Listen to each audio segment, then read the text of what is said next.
say something negative tomorrow. Who's, All right.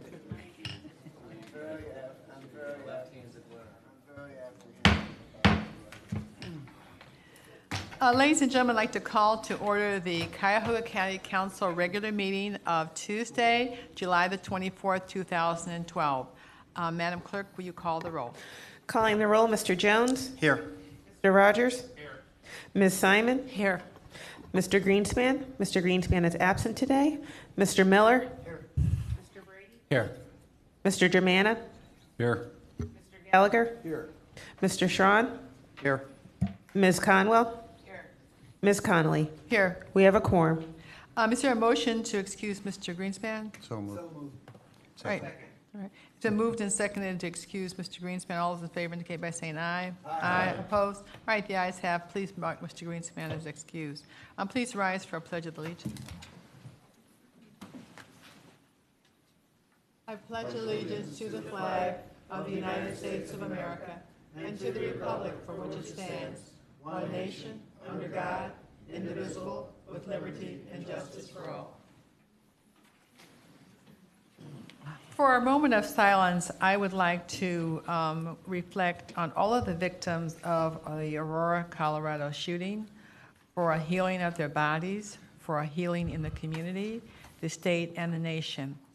We so often reflect on incidents of violence, and we so often, and these incidents of violence so often involve weapons of violence. May we live in a society where no private citizen sees the need to purchase or possess an assault weapon.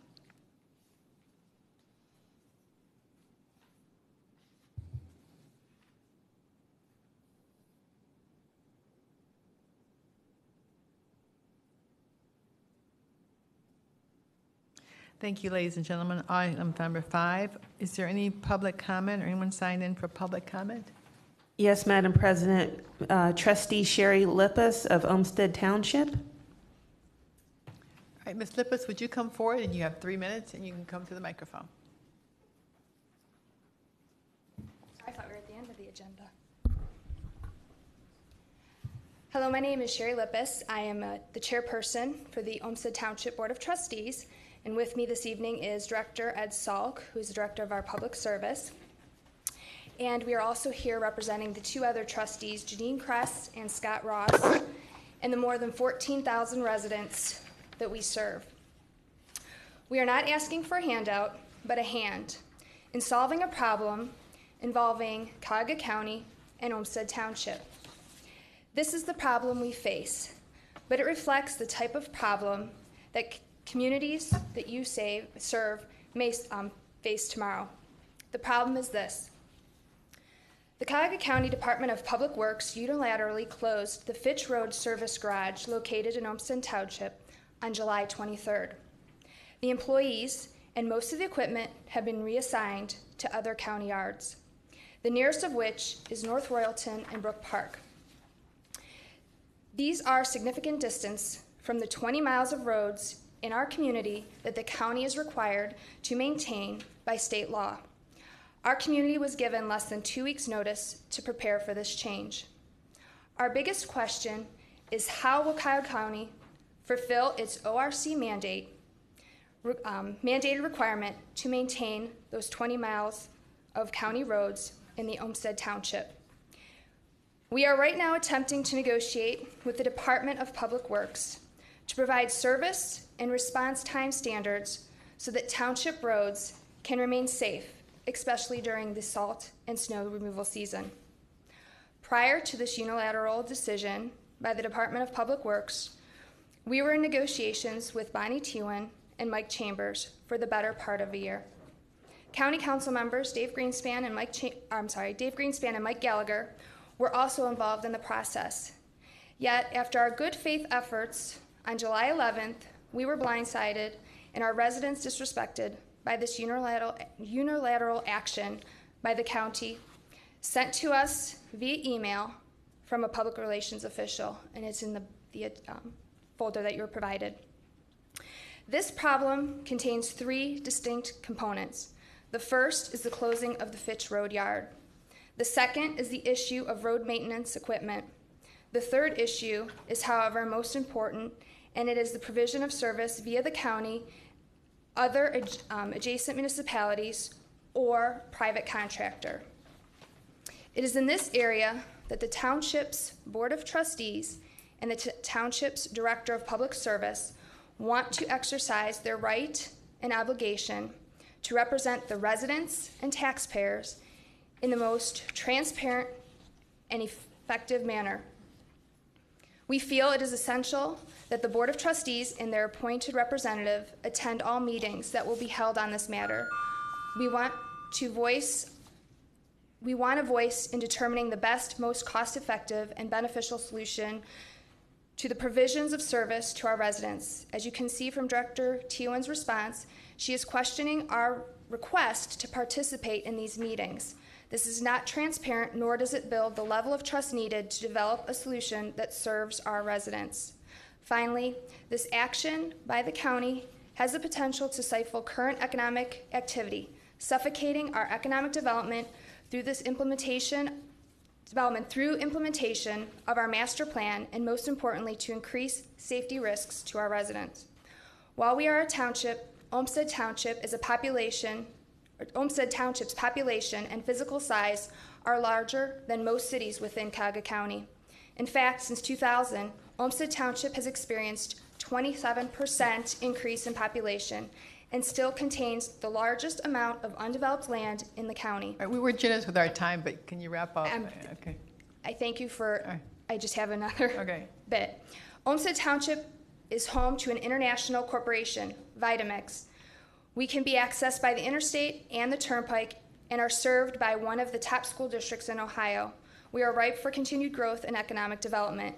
In particular, our request is to you, Mr. Jones, as the chair of the county's Public Service Committee, that you will lead the council to work with us to create a model that results in a balance between the push of the county's executive branch and Department of Public Service for regionalism, fiscal expediency, and the desire for local governments to work cooperatively and responsibly with the county to provide residents and the your economic 3 months are more than up. And if you have something in conclusion, what we would like to seek from the county council is your support, and we are available to meet with you to discuss this further.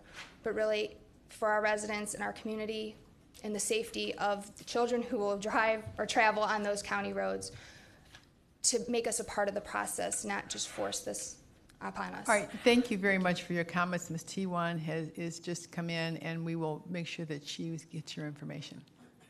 Thank you. Is anyone else signed in for public comment? No, Madam President, no one else has signed in.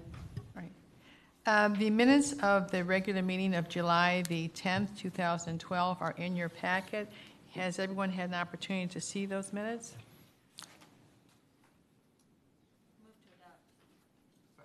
Moved by Ms. Simon and seconded by Mr. Rogers to adopt the minutes of July the 10th. Is there any discussion? All those in favor indicate by saying aye. Aye. Opposed? The ayes have it. The minutes are approved. I just have a couple of announcements. We had a very lively and meaningful debate, or discussion rather, on the issue of the casino revenue in our committee meeting of the whole, and those of the public who are interested in hearing that discussion, it will be online sometime tomorrow. And I appreciate all the hard work of all the various council persons and Mr. Schron for chairing that discussion. So this is an ongoing process. We just had a discussion about it. And we'll be having it on for our next committee of the whole, which will be in 2 weeks.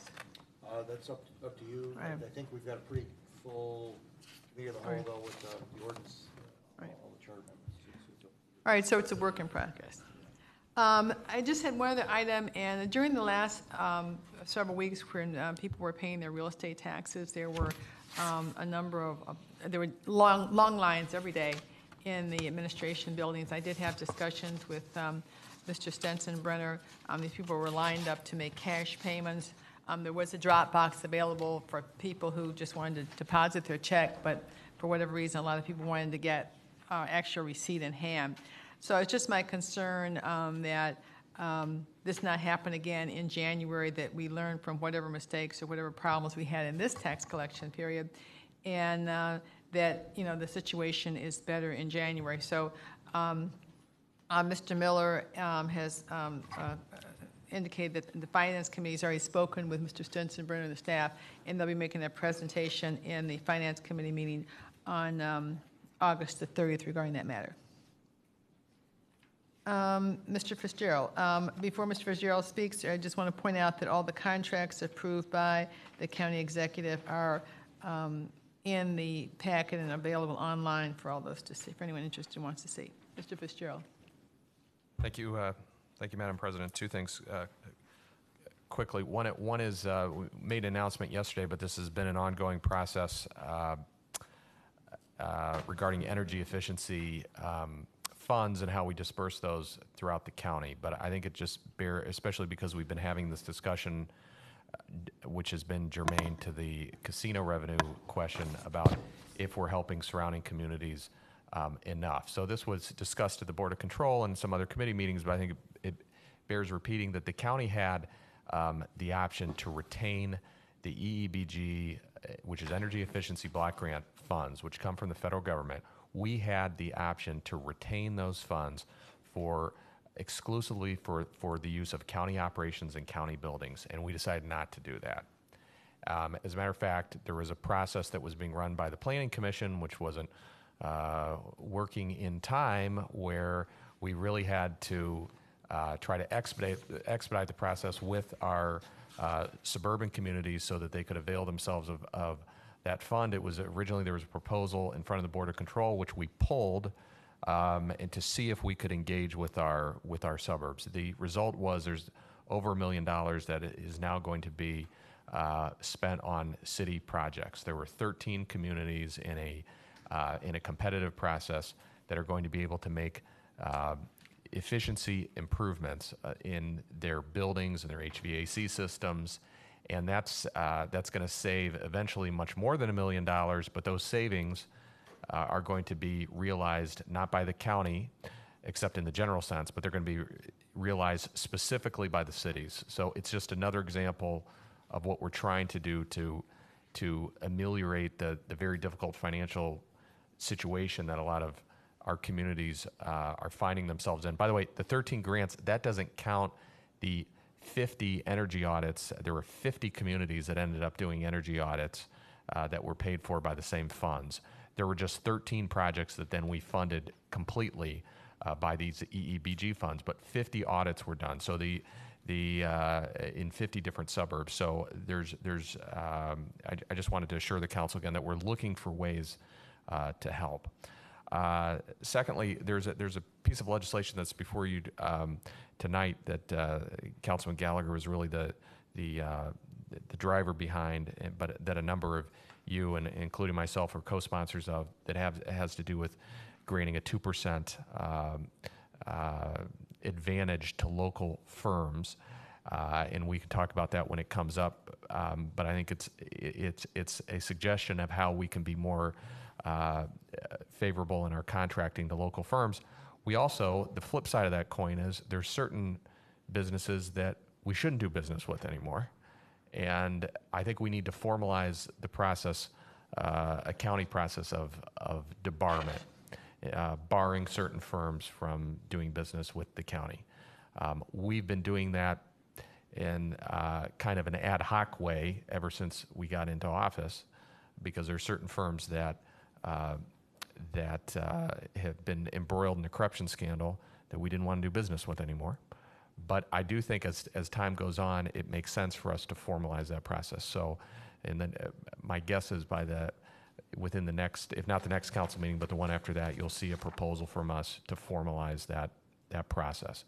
But I thought the council should know that, because I think that's the other side of the coin. There's certain firms that are local firms that do quality work. We want to give them an advantage to keep our tax money local. There's other firms that have violated the public trust that I don't think have any right to ever participate, or at least for a period of time should not be participating in public contracting with the county. Thank you, Madam President. Thank you, Mr. Fitzgerald. Item 9, committee reports and consideration of a motion of council for second reading, adoption, and suspension of the rule. We would suspend the rule 9D so as to waive the third reading of the ordinance. Ms. Simon, is there such a motion? Madam President, I move we suspend the rule. Second. Moved by Ms. Simon, seconded by Mr. Gallagher to suspend Rule 90. All those in favor indicate by saying aye. Aye. Opposed? The ayes have it. The rule is suspended. Item 0021. Motion 2012-0021, a motion confirming the county executive's appointment of individuals to serve on the District 1 Public Works Integrating Committee of Cuyahoga County and declaring the necessity that this motion become immediately effective. 1, Bonita Tewan, and 2, Stanley Kozaleski. Mr. Jones and seconded by Ms. Conwell. This matter has gone before Ms. Conwell's committee. They interviewed the people and give Ms. Tewan just another hat for all the things that she does for the county. Any other discussion? All right, all those in favor indicate by saying aye. Aye. Opposed? All right, the ayes have it. Item 10, committee reports and consideration of resolution of council for second reading. This item involves possible charter amendments. I'd like to point out that there have been 10 public meetings on these. These items have all been available online. We have had 2 town hall meetings, and the process is that if we have 8 votes on any individual ones, then it would go to the voters, and then the voters would have an opportunity to vote on these. So the process that we are going through, as prescribed by the Ohio Constitution, provides that a legislative body may consider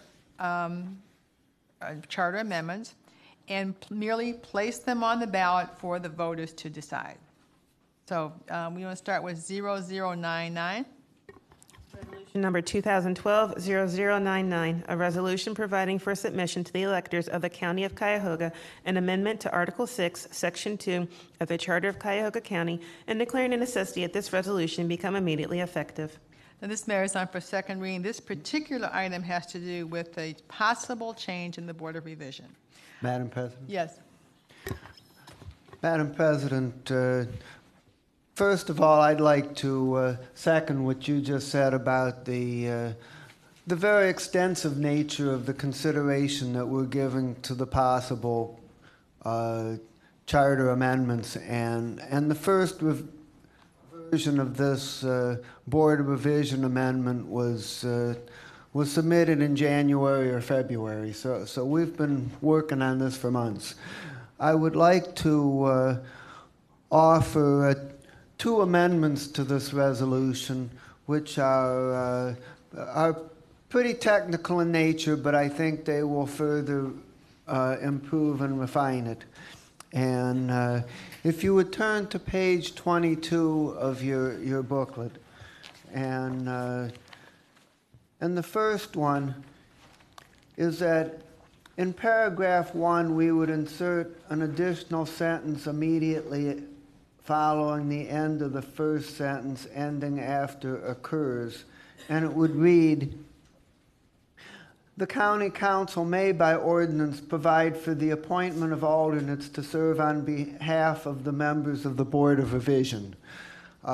This amendment was suggested by Councilwoman Conwell, and we felt that the detailed process for appointing alternates shouldn't be in the charter being a basic document, but that the council should have the opportunity to provide for it, as we do with a lot of the working boards and commissions that we have in the county. So I move that amendment.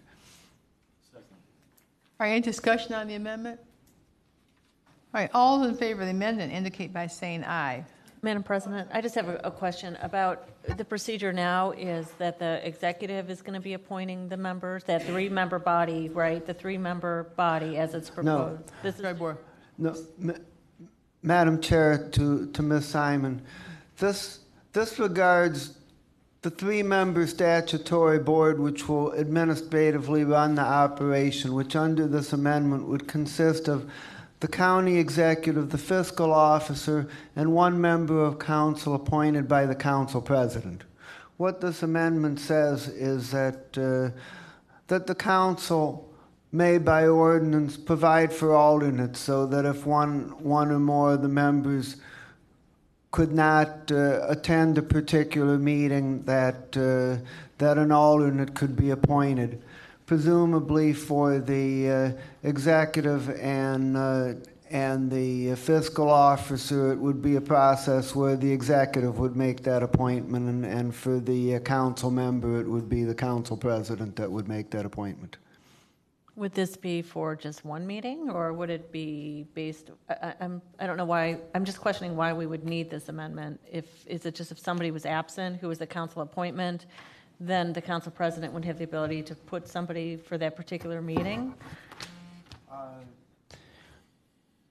Generally, when you state that three specific persons shall constitute a board, it would be safer not to presume that if they're absent or unable to serve from time to time that they can be replaced. I think it's better to provide an option, and I would further mention that the language says the county council may by ordinance provide for the appointment.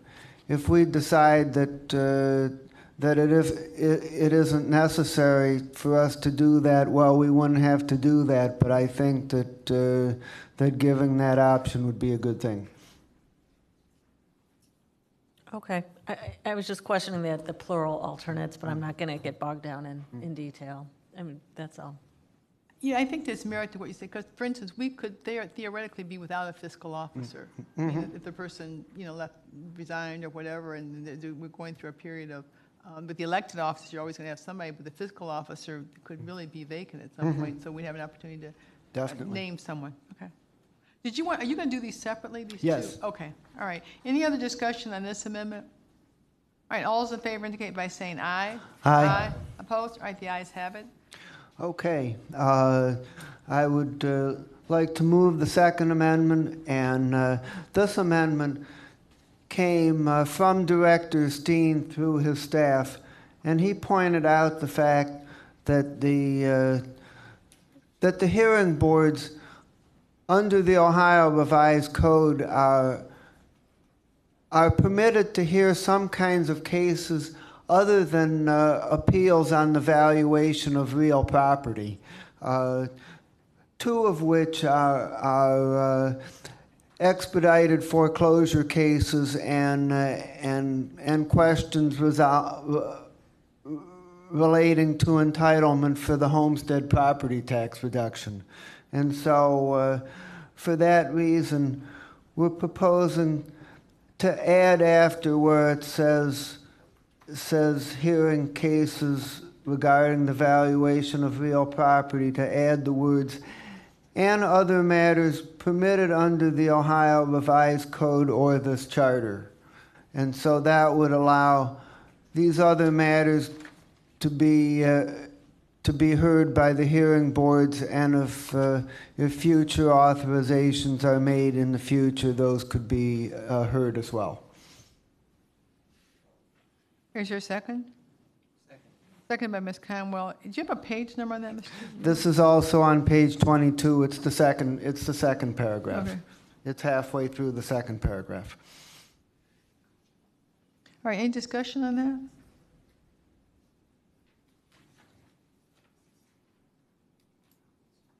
Everybody had a chance to read it? All right, all those in favor indicate by saying aye.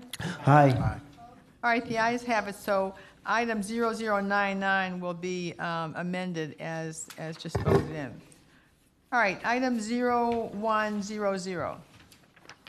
Number 2012-0100, a resolution providing for submission to the electors of the County of Cuyahoga an amendment to Article 9, Section 1 of the Charter of Cuyahoga County, and declaring a necessity that this resolution become immediately effective. This item has to do with the Human Resource Commission, as to who appoints the Human Resource Commission. Item 0101. Resolution number 2012-0101, a resolution providing for submission to the electors of the County of Cuyahoga an amendment to Article 11, Sections 1 and 3 of the Charter of Cuyahoga County, and declaring a necessity that this resolution become immediately effective. This item has to do with the staggering of term of the internal auditor and also the members of the internal audit committee that are appointed by the county executive. And all these three are on for second reading tonight, so they'll be on for third reading August 14th. August 14th. Thank you. All right, item 11, consideration of an ordinance of council for first reading and referral to committee. Ordinance number 2012-0020, an ordinance establishing the Cuyahoga County-based business preference program. This is, you want to move this? Just a committee. Oh, that's right. You're right.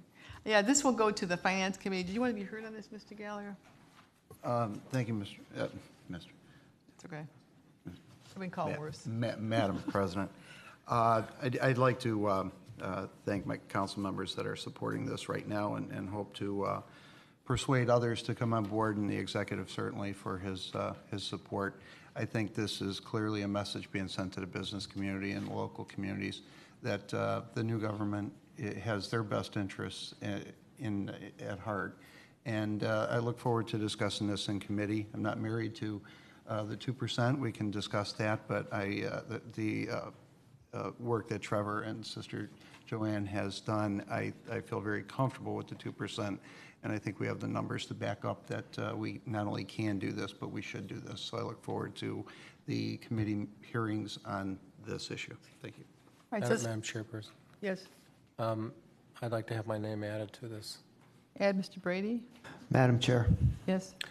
I would also like to be added. Mr. Miller? Madam Chair, I'd like to be added as well. Mr. Jones? No, I'm already on. Rogers, I'm sorry, Jones is already on there.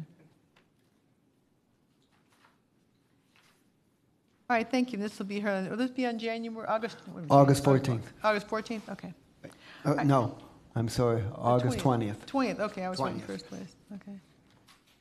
All right, item 12, committee reports and consideration of ordinances for second reading, item 0005. Ordinance number 2012-0005, an ordinance prohibiting inquiries about or consideration of criminal convictions of applicants for Cuyahoga County employment positions until the applicant has been offered conditional employment, establishing the criterion under which criminal records may be considered, and establishing exceptions. This is on for second reading, will be considered eventually on for third reading. I'd like to thank Ms. Conwell and the staff. They've worked really very, very diligent on this, had a number of hearings and numerous meetings on this. And so this is my ban the box ordinance that we introduced way back when. So it's moving along in the process, and I just want to thank all of you for your hard work on this. Item 0014. Ordinance number 2012-0014, an ordinance adopting an equity plan for Cuyahoga County. This also is on for second reading, and once again, I'd like to thank Ms. Conwell and Mr. Miller and the staff. They have had numerous meetings on this and worked very, very diligently, and it's a work in progress, and I think that, they're just about there. Did you want, either one, you want to say anything on that? Chairperson, I'd like to have my name added to this. Yes, and you can, I thought mine was already a response. You can add my name to that also.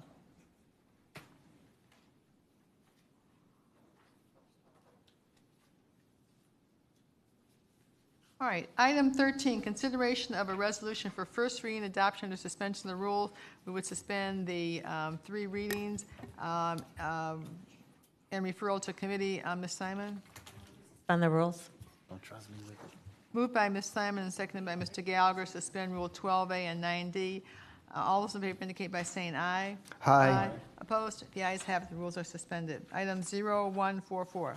Resolution number 2012-0144, a resolution amending the 2012-2013 biennial operating budget for 2012 by providing for additional fiscal appropriations from the general fund and other funding sources, for appropriation transfers between budget accounts, and for cash transfers between budgetary funds in order to meet the budgetary needs of various county departments, offices, and agencies, and declaring a necessity that this resolution become immediately effective. Move to adopt. Miller and seconded by Mr. Jones. We've all had an opportunity to review these. I had an opportunity to review that. I don't see anything out of the ordinary. Is there any questions or discussion on these items? Madam President? Yes. This item primarily contains routine changes such as providing for the appropriation of grants received and routine transfers such as from personnel expenses to other expenses within departments. It does contain one item of significance, which is the $4.5 million additional appropriation for the East 105th and MLK intersection that's being worked on. We had a substantial discussion of this matter in the Public Works Committee last Thursday, and based on the discussion, it certainly appears that the original estimate of the project could have been done more accurately, but there was not any question that the items requested and the quantities were needed to complete the project, and so I recommend approval of the resolution. Thank you.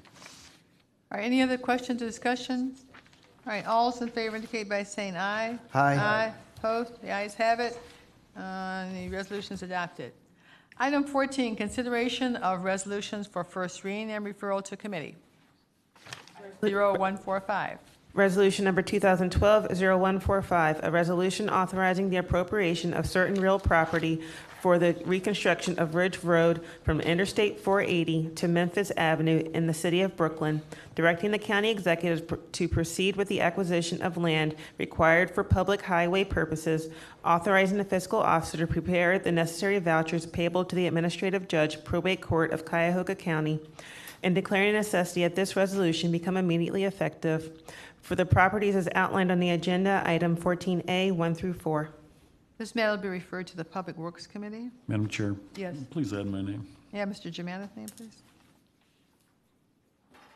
Resolution number 2012-0146, a resolution making an award on RQ 23731 to Lane and Liner LLC in the amount not to exceed $3,006,100 for the 2012 sewer lining program for various county sewer districts, and authorizing the county executive to execute the contract and all other documents consistent with said award and this resolution. This matter will go to Public Works. Resolution number 2012-0147, a resolution amending resolution number 2011-0257, which authorized the issuance and sale of self-supporting housing revenue bonds in the amount not to exceed $5 million for Helen S. Brown Apartments, LP, for the purpose of rehabilitating, improving, and equipping a senior housing facility for low and moderate income seniors, and declaring a necessity that this resolution become immediately effective. Let's go to Economic Development. Resolution number 2012-0148, a resolution authorizing an agreement with Village of Highland Hills for participation in the Cuyahoga County Benefits Regionalization Program for the period July 1, 2012 through December 31, 2013, and authorizing the county executive to execute the agreement and all other documents consistent with this resolution. It'll go to Human Resources.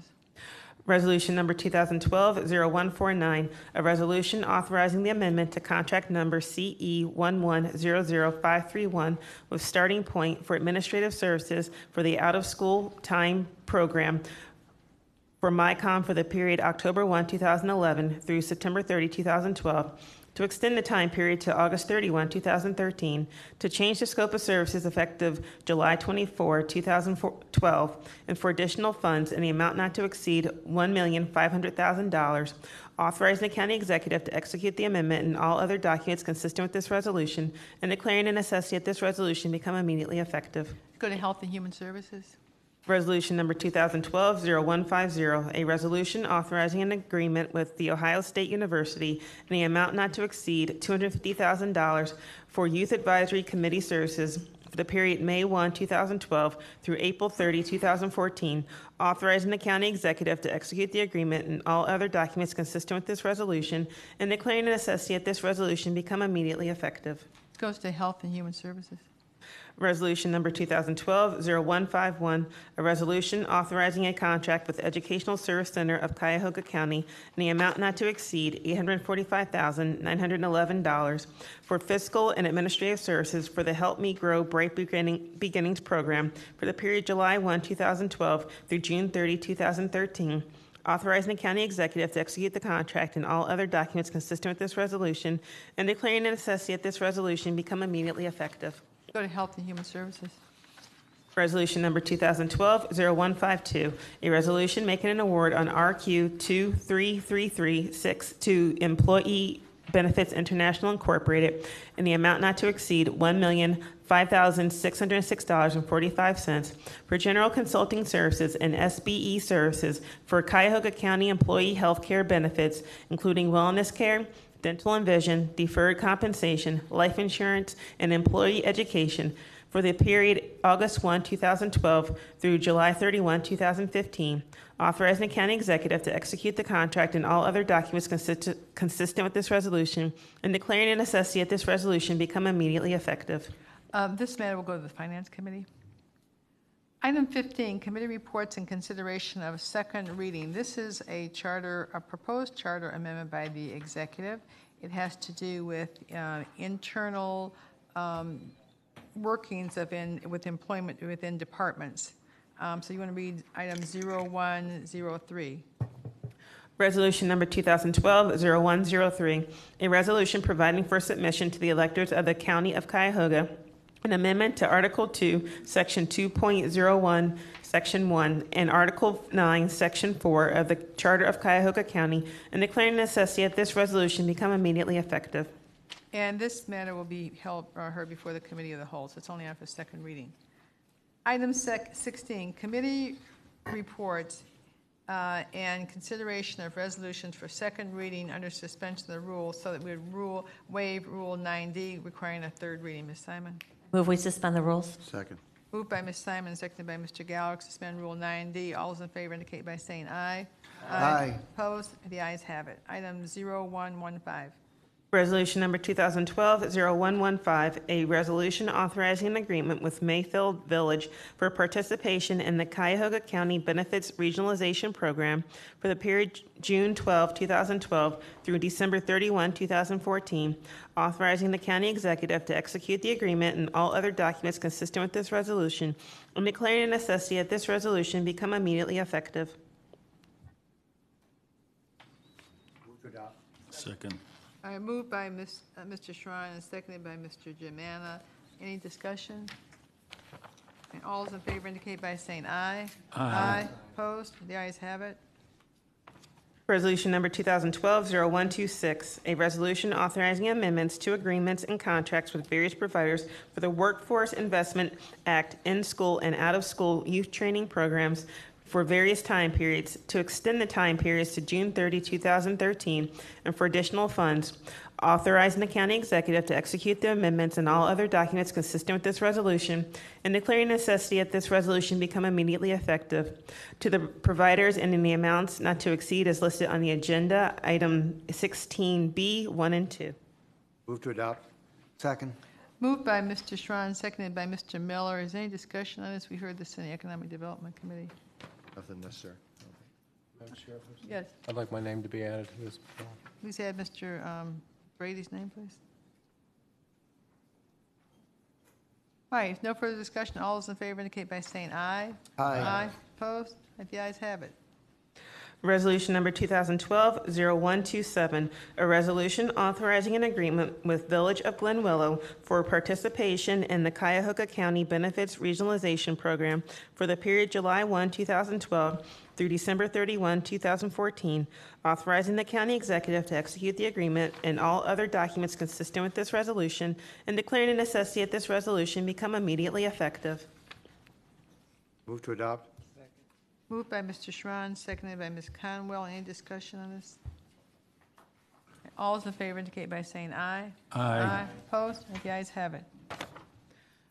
Resolution number 2012-0128, a resolution amending resolution number 2011-0277, dated September 27, 2011, which made awards on RQ 20292 to various providers for group health care benefits for county employees and their eligible dependents, including medical and pharmacy benefit management services with Kaiser Foundation Health Plan of Ohio to change the amount from $26,113,651 to $8,191,200, to change the time period from January 1, 2012 to December 31, 2014, to January 1, 2012 to December 31, 2012, and to change the terms effective 5/1/2012, authorizing the county executive to execute the amendment and all other documents consistent with this resolution, and declaring the necessity that this resolution become immediately effective.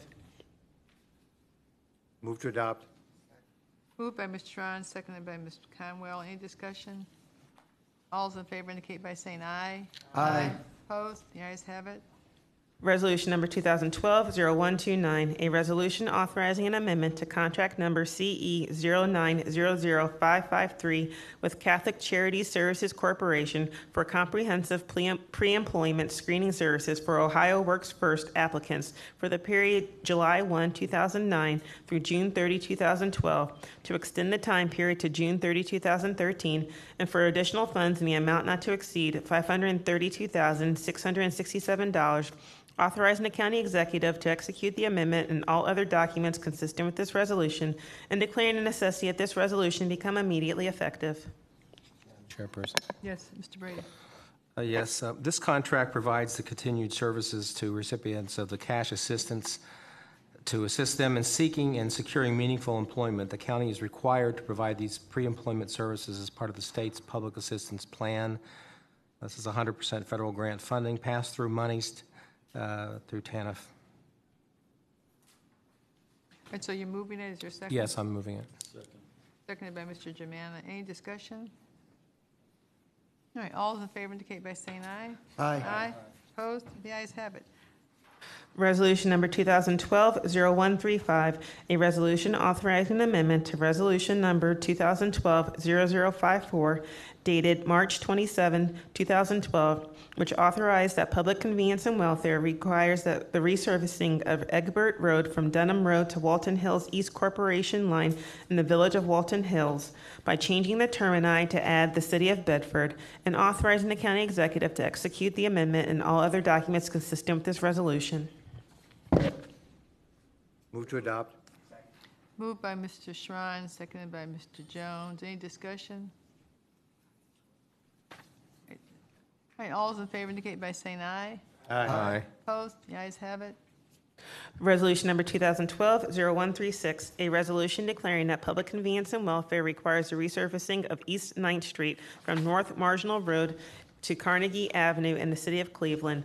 Total estimated construction cost $3,135,000, finding that special assessments will neither be levied nor collected to pay for any part of the county's cost of said improvement, and authorizing the county executive to enter into an agreement of cooperation with city of Cleveland in connection with said project. Move to adopt. Moved by Mr. Jones and seconded by Ms. Conwell. Any discussion on this? All right, all those in favor indicate by saying aye. Aye. Opposed? The ayes have it. Resolution number 2012-0137, a resolution declaring that public convenience and welfare requires the resurfacing of Ontario Street from Lakeside Avenue to approximately 900 feet north of Carnegie Avenue in the city of Cleveland. Total estimated construction cost, $3,300,000, finding that special assessments will neither be levied nor collected to pay for any part of the county's cost of said improvement, and authorizing the county executive to enter into an agreement of cooperation with city of Cleveland in connection with said project. Move to adopt. Moved by Mr. Jones and seconded by Ms. Conwell. I think I spent my life driving up and down this part of Ontario. All right, any discussion? All right, all those in favor indicate by saying aye. Aye. Have it. Resolution number 2012-0138, a resolution making an award on RQ 22978 to DeGoya Suburban Excavating LLC in the amount not to exceed $2,321,156.59 for widening and reconstruction of Barrett Road from Spafford Road to the Berea West Corporation line, and replacement of Barrett Road culvert numbers 8, 9, 10, 11, and improvement of Barrett Road culvert number 12 in Olmsted Township, authorizing the county executive to execute the contract and all other documents consistent with said award and this resolution, authorizing the county engineer on behalf of the county executive to make an application for allocation from county motor vehicle $7.50 license tax funds in said amount to fund said contract, and declaring the necessity that this resolution become immediately effective. Move to adopt. Mr. Jones and seconded by Mr. Gallagher. Any discussion on this? Council President, I'm actually going to go back on the last project, road project. It's going to start, but there are senior games coming. Are you talking at 0137? 3-7. The senior games are coming, and these projects are intended to start and be completed before that, before the senior games take place.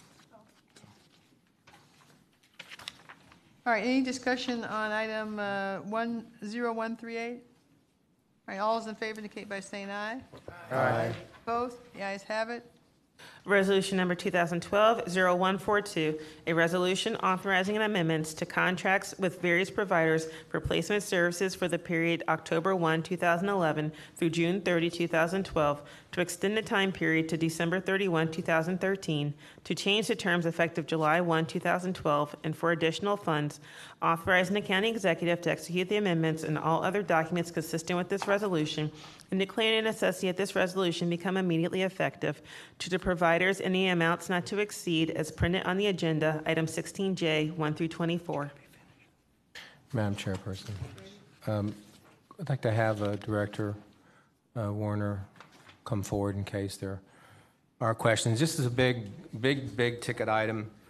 Contract amendments totaling $75 million for 18 months represent the bulk of the division of the Children and Family Services placement services for children in the care of the county. The listed providers, and you've got a colorful guide here to go by if you care to hold on to it. Offer foster care, residential care, independent living, group home, shelter care, and or day treatment services for more than 3,000 children. This is 100% Health and Human Service levies with some later federal reimbursements. I'd like to give the director a chance, if he might, considering the size of the contract, to make at least a few comments and answer any questions. All right, Mr. Bray, are you moving that? Is there a second? I'm moving it, yes. Second. Second? Second. Second by Mr. Miller. All right, Mr. Warner. Madam Chair, there's not much that I can add to Councilman Brady's effective summary of these contracts. These are the boarding care contracts, foster care, and residential care that the Division of Children and Family Service uses for a 18-month period. And as we discussed in front of Mr. Brady's committee, we made the recommendation, and the county executive was comfortable with us contracting for that length of period. It allows us to get in sync from a timing perspective with the 2-year biennial budget that the council adopted last December, and will allow these services to stay in place until that period. Obviously, as part of your budget process, the next biennial budget process will be coming back to report on the performance under these contracts.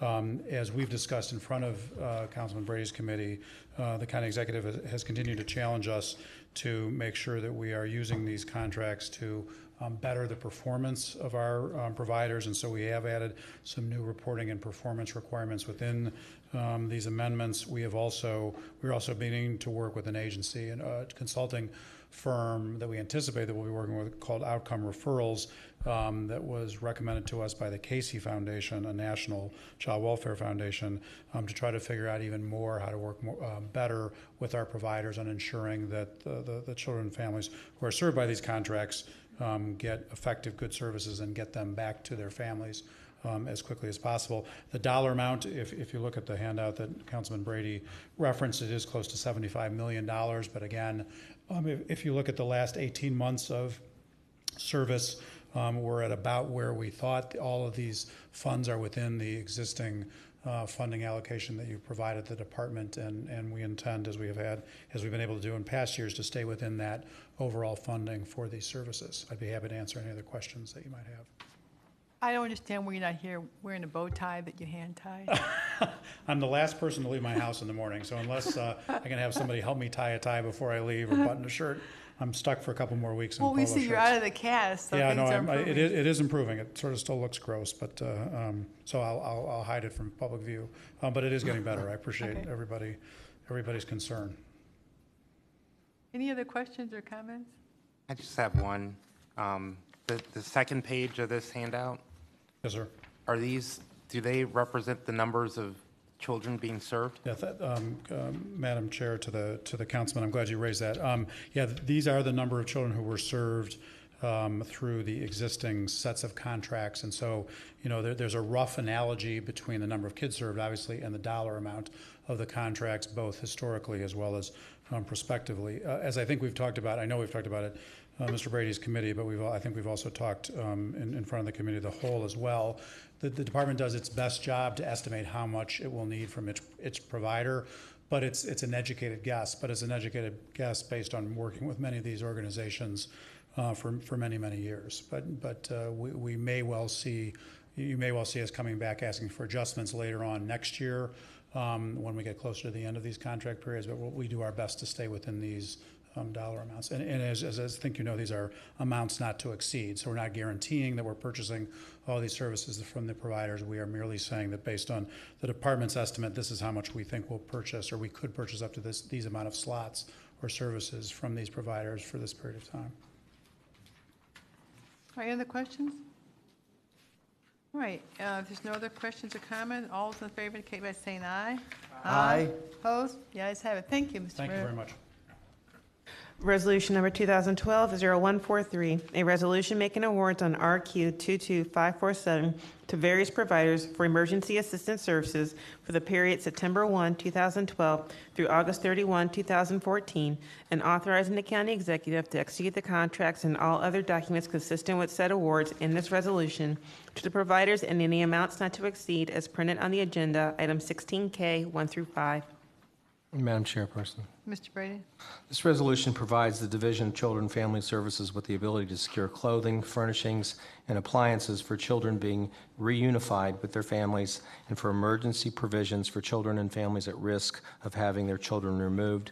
It's a 100% Health and Human Service levy funding. I move approval. Second. Moved by Mr. Brady and seconded by Mr. Miller. Any other discussion? And all those in favor indicate by saying aye. Aye. Opposed? The ayes have it. Item 17, consideration of an ordinance for first reading and referral to committee. Ordinance number 2012-0021, an ordinance reorganizing the Board of the Cuyahoga County Solid Waste Management District to enable its members to attend through alternates and declaring the necessity of this ordinance become immediately effective. This matter is going to be referred to in Environment, Sustainability and Environmental Committee? Environment and Sustainability, sorry. Okay, item 18. And do you have any idea when you have a meeting on that? Probably next Friday, Okay. not this coming. All right, item 18, committee report and consideration of an ordinance for second reading adoption under suspension of the rule we need a motion to waive Rule 9D, which will require 3 readings. Ms. Simon? Suspend the rules. Second. Moved by Ms. Simon and seconded by Mr. Gallagher. All those in favor indicate by saying aye. Aye. Opposed? The ayes have it. Item 0018.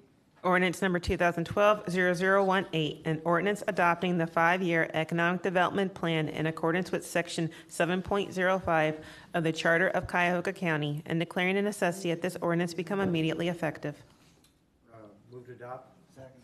Moved by Mr. Schrein and seconded by Mr. Miller, and I understand there's an amendment. Yes, Madam President, I would like to move to introduce a substitute and replace it with the original, replacing the original. The substitute has been presented to everybody. It is what we discussed during the last Economic Development Committee meeting, and if Mr. Benders could maybe come up to the podium and discuss the few changes. One of my colleagues said she did not particularly want to read the entire thing, just hit the highlights because there were very minor changes in it. So I would move to substitute the original with the bill that's the ordinance that's before you. We have second to the substitute. Madam President, Larry Benders, Director of Development, here to report out on some of the minor changes that were made in the plan, reviewed by the committee at 2 different occasions. Many of the changes were clerical in nature, correcting dates, correcting some titles and the like, and then the plan, most importantly, added 4 discrete objectives for performance metrics by the department in the plan. First was to complete the rollout of the remaining 6 programs that were introduced in January but not fully defined. to review the existing 5 programs that have been out in the field after 6 months for improvement and creation, and then to create a loan dashboard of all the funding sources and all the loan activity that the department does. That's in the hands of council's staff at the moment for review, to make sure that we can look at the measures of performance for forgiveness, terms, location of the loans, who is receiving it, job creation numbers, and job retained. That's 3. The 4th metric is to create and retain 2,000 jobs over the next year. Thank you. Just a comment in regards to that. What this will be is that it'll be a dynamic dashboard. I think it's going to be very exciting that any council person, the community can pull it up and look at it and say, okay, here's where the money went, here's who it went to, here are the jobs that are specifically being identified with this.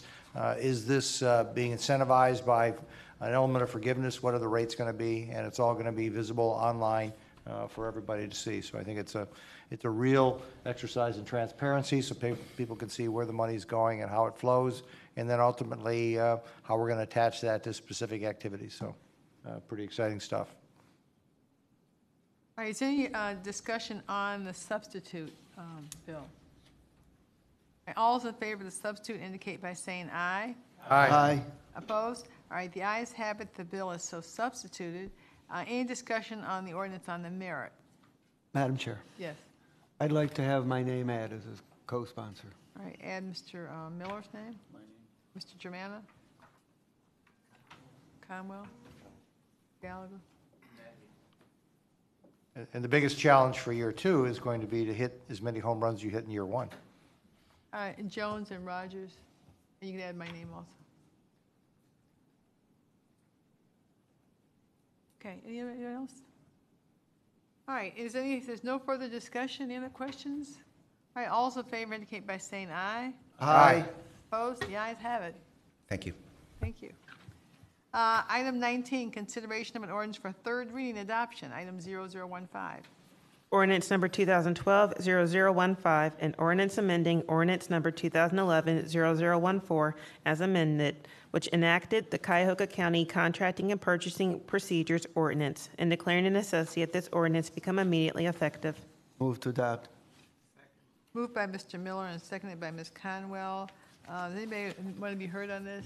Madam President. Yes. Madam It's been a work in progress, I think, for a while. Yeah. And my colleagues, this legislation further updates and improves the contract and procedure and procurement procedures, among other things. It facilitates the property consolidation process that we're beginning to undergo. It improves transparency by placing a member of county council on the contracts and purchasing board, and by simplifying the process for having an item brought forward to be heard by council when this is needed. And it will help the county maximize outside funding by clarifying that board approval is not required to apply for a grant and is only required to accept a grant under limited circumstances. And Madam President, I would like to move an amendment that's been distributed. And if everyone would please turn to page 186. And the amendment is minor in nature. It was requested by the law director, and I support it. And as the legislation currently reads, approval of either the Board of Control or the Contracts and Purchasing Board is required in order for the county to accept a grant under 2 circumstances, which is, the first is when the county designates a recipient outside of county government to administer the grant, and the second is when the county providing matching funds or other costs are involved. And what the amendment is to replace the first section with a revision that says that the board approval would only be required when the county has discretion to choose among various sub-grant recipients. Sometimes we're applying for grants where the grant application specifies who we would use as providers if we apply for and receive the grant. And if it's already specified and we don't have any discretion, there's no reason why board approval should be required. The administration should be able to just execute it. But if we have a choice among various sub-grant providers, well, then it makes sense that the board approval would be required. So that's what the amendment does. So I move that amendment and would hope there would be a second. All right, moved by Mr. Miller and seconded by Mr. Schron. Any discussion on the amendment? All right, all those in favor of the amendment indicate by saying aye. Aye. Aye. Opposed? All right, the ayes have it. The ordinance is now amended. Any discussion on the ordinance on the merits? I know this has been a long work in progress. Many hours. Any other discussion? All right, all those in favor indicate by saying aye. Aye. Aye. Opposed? All right, moving on to item 20, miscellaneous committee reports. Are there any miscellaneous committee reports? Start down here, Mr. Rogers. Yes, Madam President, you'd asked when I intended to hold the next Environment and Sustainability Committee. We're going to have to speak with the committee members because I'm having some conflicts with Fridays right now. So. All right, anything else? Anyone else on this side? Anyone on this side have a miscellaneous committee report? Just that the Health and Human Services Committee will meet again at 1 p.m. on Thursday. All right, any other miscellaneous business? Madam Madam President, Chair. Public Works Go ahead, Mr. Rogers, and we'll go ahead. Committee will meet this Thursday at 11 a.m. to go through the items referred today. We have a presentation for the disparity study legislation, but that will take place the following week. Madam Miller? President. The Finance Committee is going to meet on Monday, August the 20th at 1 p.m. It's going to be a long agenda. It's going to include the request by the City of Cleveland to use various land bank parcels, Councilman Gallagher's business preference proposal, the mid-year budget review, the employee benefit contract that was referred today, the report from Treasurer Sensenbrenner on the office payment process on taxes, and we possibly could receive legislation regarding the land bank financing system. Are you buying lunch or? We'll Never- come never, I up with a withdraw. plan. 1 o'clock. 1 o'clock. Till, 1 to 3 officially. We'll see if no other committee is scheduled at 3, the committee might run a little long. If a committee is scheduled at 3, well, then we'll have to finish at 3 and get done as much as we can. okay, I think I have one item of miscellaneous business. I think that we have been very negligent in not wishing best wishes and get well soon to our clerk of court, Gene Smatzer. So I hope you watch this, Gene, and I'm sorry, can't get out of the practice. Clerk of Council, Gene Schmatzer, and I let all of us say, get well soon, Gene, and we wish you come back soon.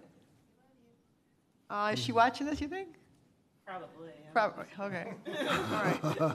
All right, any other miscellaneous business? And any public comment unrelated to the agenda? Anyone signed in? President? Yes, Mr. Germana? Just as a point of clarification, we did have a presentation today, public comment at the beginning, that was supposed to be related to the agenda, and of course, we went through the whole agenda, and that topic was not on it. The purpose of having public comment related to the agenda at the beginning is if we're going to vote on something and someone has got an opinion that may change our vote, it's important to hear it. So my suggestion would be, in the future, when at the beginning of the meeting, when someone's going to be speaking, we should ask them what part of the agenda it pertains to. Okay, I agree with that. Yes. Something I want to bother me that I want to get off my chest. We had on the Economic Development Committee, we had a large loan to Lincoln Electric, which the committee supported, enthusiastically. We asked several, I think, relevant questions. But somewhere during the discussion, someone asked the administration, the director, if this was the same project that we had held a groundbreaking for or a ribbon cutting for several weeks earlier or sometime earlier. And I'm hoping there's a logical reason why that would occur that way that I haven't come up with yet. But I didn't say anything at the time, but I'm just wondering how we have a groundbreaking or a ribbon cutting before legislation comes before this council for $3 million, if the $3 million is relevant and necessary for this for the project.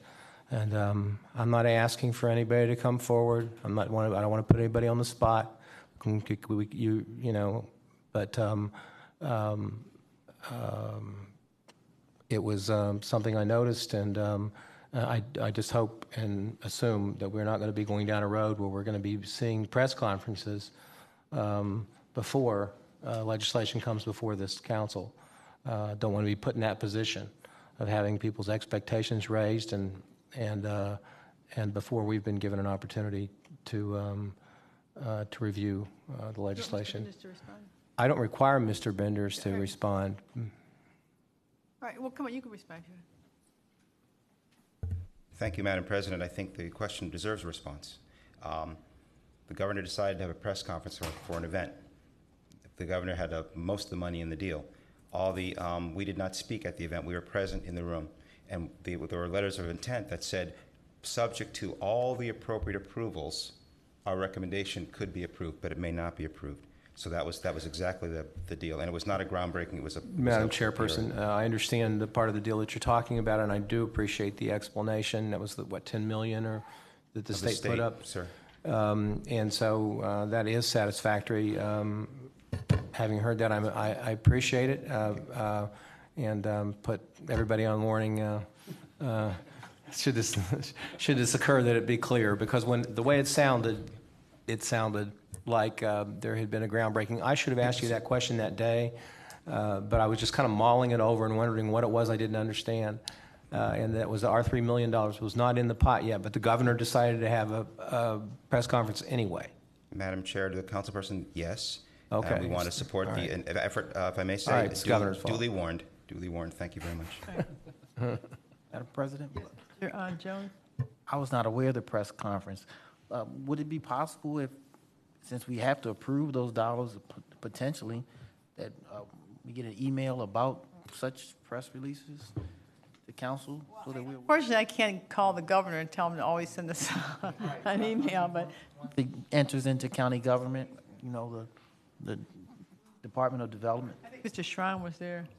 I was there because Lincoln Electric is an area that I pay a lot of attention to, because it's a great regional company, and when the governor comes to town to present $10 million to economic development, I was there. But again, there's nobody from the county that spoke, I don't believe, at the event, even though there were some allusions that we were supportive of it without necessarily the actual commitment to it.